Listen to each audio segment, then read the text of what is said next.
अध्याय 10। श्री साईं बाबा का रहन सहन, शयन पटिया, शिरडी में निवास, उनके उपदेश, उनकी विनयशीलता, नानावली, सुगम पथ। प्रारंभ। श्री साईं बाबा का सदा ही प्रेम पूर्वक स्मरण करो, क्योंकि वे सदैव दूसरों के कल्याणार्थ तत्पर तथा आत्मलीन रहते थे। उनका स्मरण करना ही जीवन और मृत्यु की पहेली हल करना है।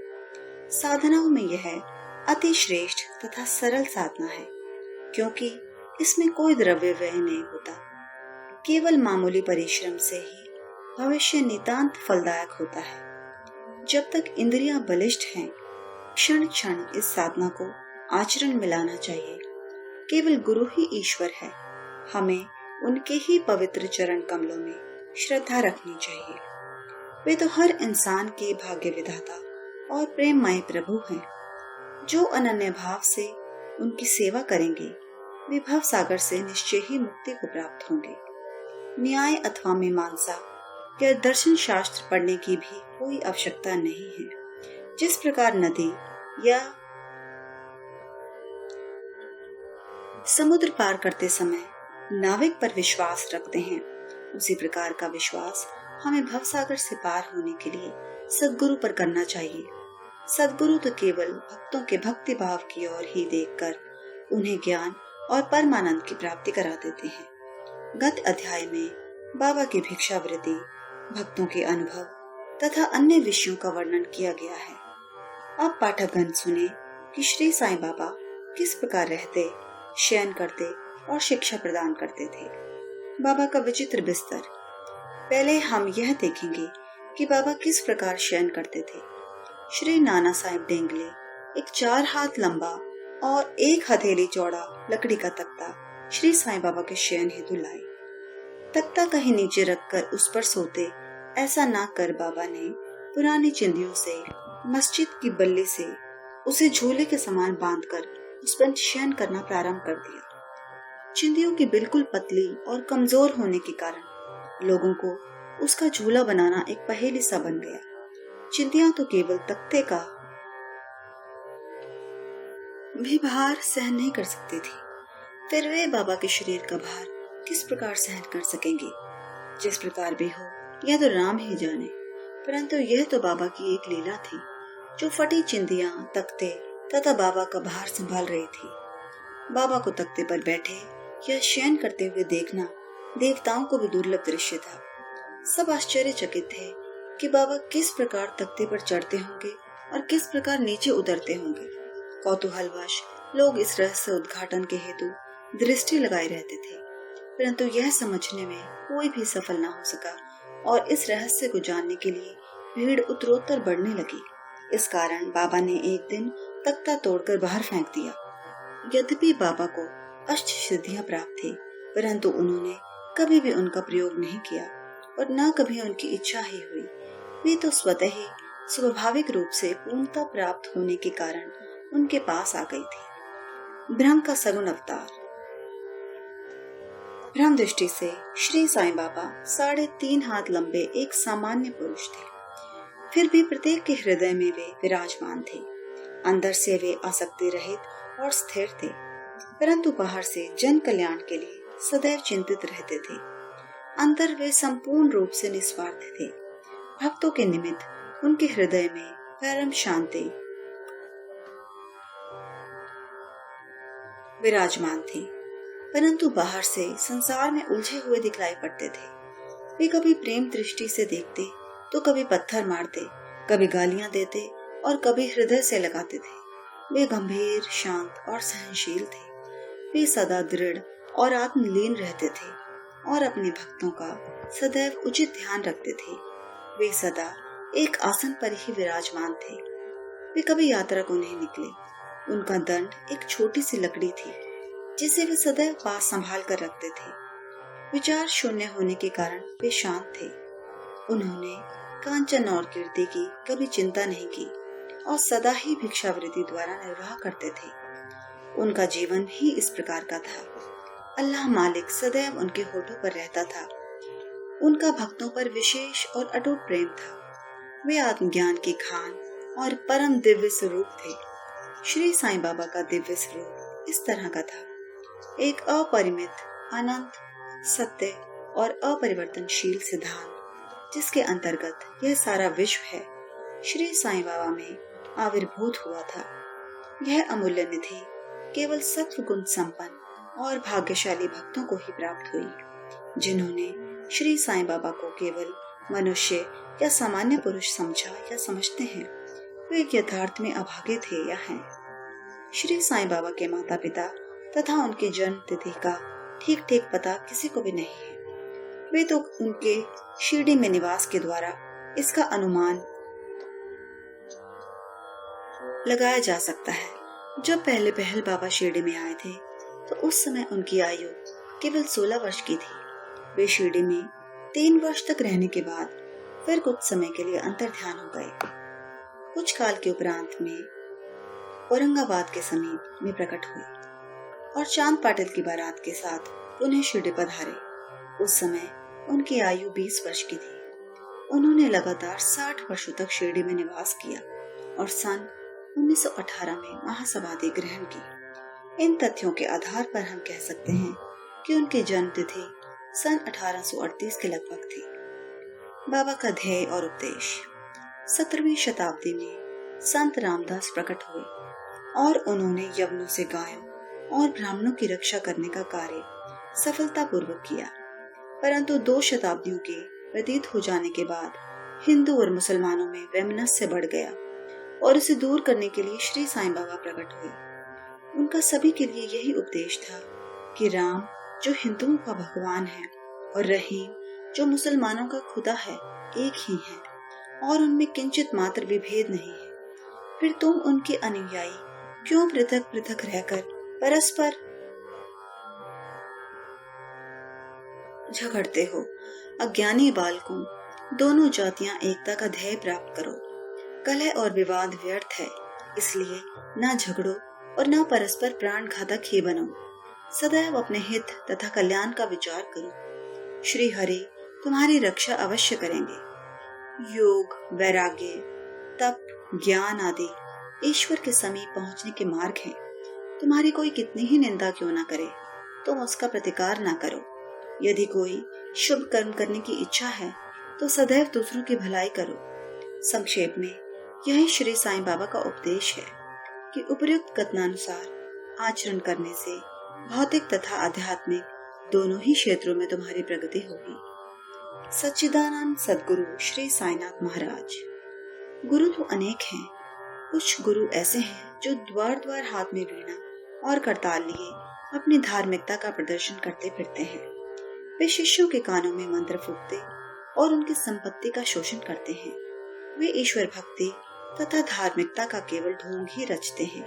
वे वस्तुतः अपवित्र और अधार्मिक होते हैं। श्री साईं बाबा ने धार्मिक निष्ठा प्रदर्शित करने का विचार भी कभी मन में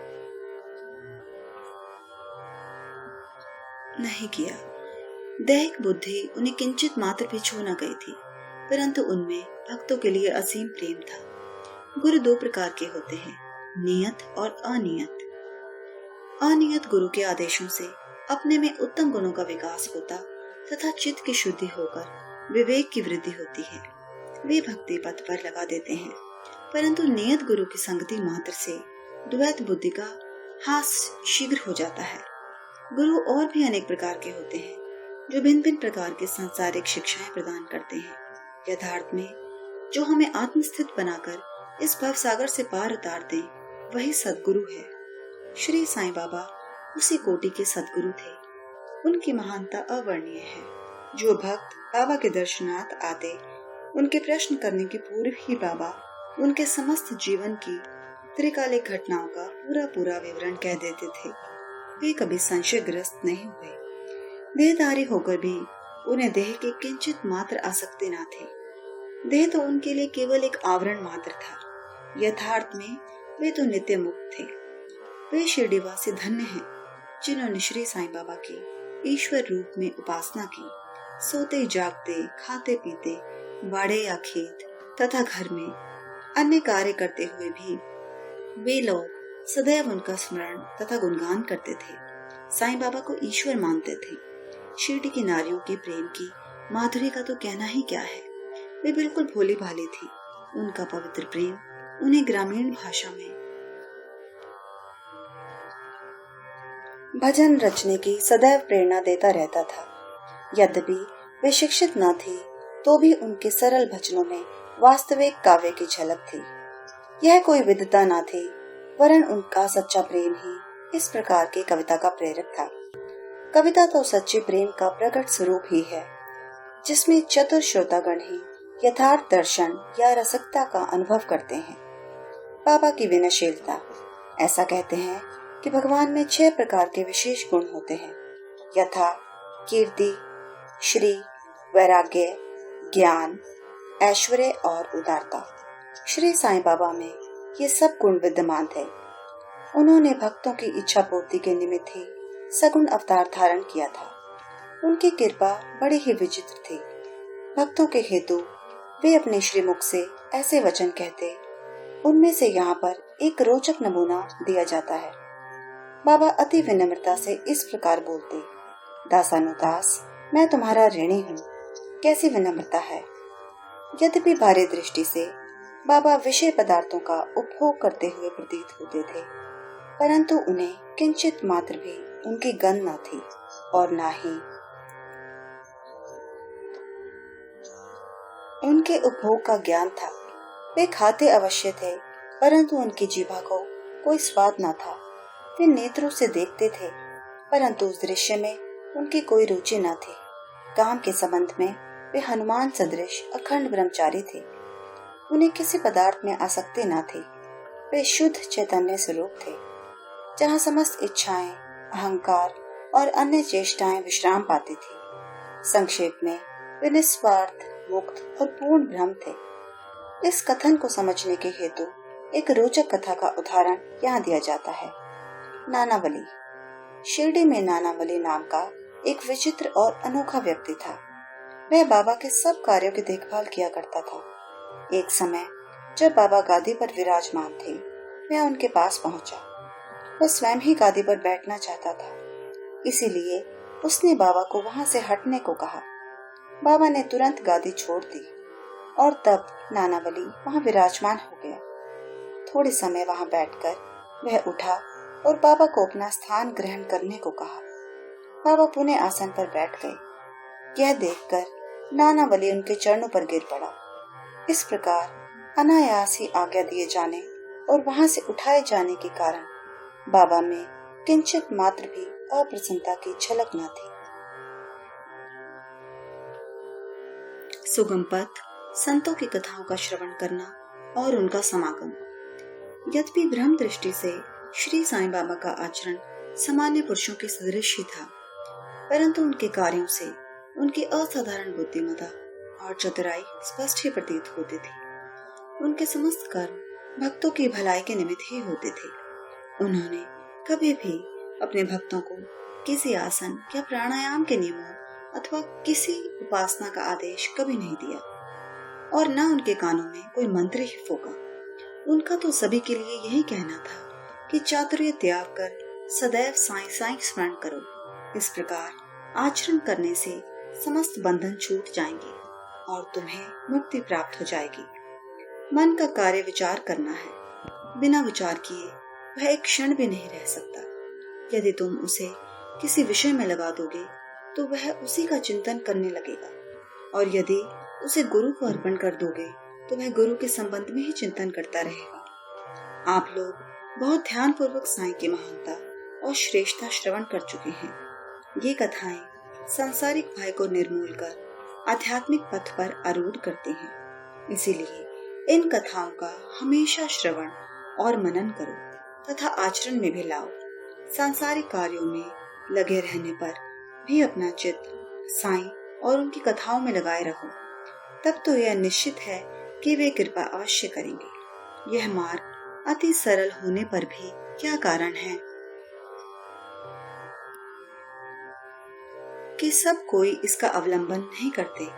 कारण केवल यह है कि ईश कृपा के अभाववश लोगों में संत कथाएं श्रवण करने की रुचि उत्पन्न नहीं होती। ईश्वर की कृपा से ही प्रत्येक कार्य सुचारू एवं सुंदर ढंग से चलता है। संतों की कथा का श्रवण ही संत समागम सदृश है। संत सानिध्य का महत्व अति महान है। उससे दैहिक बुद्धि, अहंकार और जन्म मृत्यु के चक्र से मुक्ति हो जाती है। हृदय की समस्त ग्रंथियां खुल जाती हैं और ईश्वर से मिलन हो जाता है, जो चैतन्य घन स्वरूप है। विषयों से निश्चय ही विरक्ति बढ़ती है तथा दुखों और सुखों में स्थिर रहने की शक्ति प्राप्त हो जाती है और आध्यात्मिक उन्नति सुलभ हो जाती है। यदि तुम कोई साधन जैसे नाम स्मरण, पूजन या भक्ति इत्यादि नहीं करते, परंतु अनन्य भाव से केवल संतों के ही शरणागत हो जाओ, तो वे तुम्हें आसानी से भवसागर के पार उतार देंगे। इसी कार्य के निमित्त ही संत विश्व में प्रकट होते हैं। पवित्र नदियां गंगा, यमुना, गोदावरी, कृष्णा, कावेरी आदि जो संसार के समस्त पापों को धो देती हैं, वे भी सदैव इच्छा करती हैं कि कोई महात्मा अपने चरण स्पर्श से हमें पावन करे। ऐसा संतों का प्रभाव है। गत जन्मों के शुभ कर्मों के फलस्वरूप ही श्री साईं चरणों की प्राप्ति संभव है। मैं श्री साईं के मोह विनाशक चरणों का ध्यान कर यह अध्याय समाप्त करता हूँ। उनका स्वरूप कितना सुंदर और मनोहर है। मस्जिद के किनारे पर खड़े हुए वे सब भक्तों को उनके कल्याणार्थ बुद्धि वितरण किया करते हैं, जो इस विश्व को मिथ्या मानकर सदा आत्मानंद में निमग्न रहते थे। ऐसे सच्चिदानंद श्री साईं महाराज के चरण कमलों में मेरा बार बार नमस्कार है। श्री सद्गुरु साईनाथ अर्पणमस्तु। शुभम भवतु।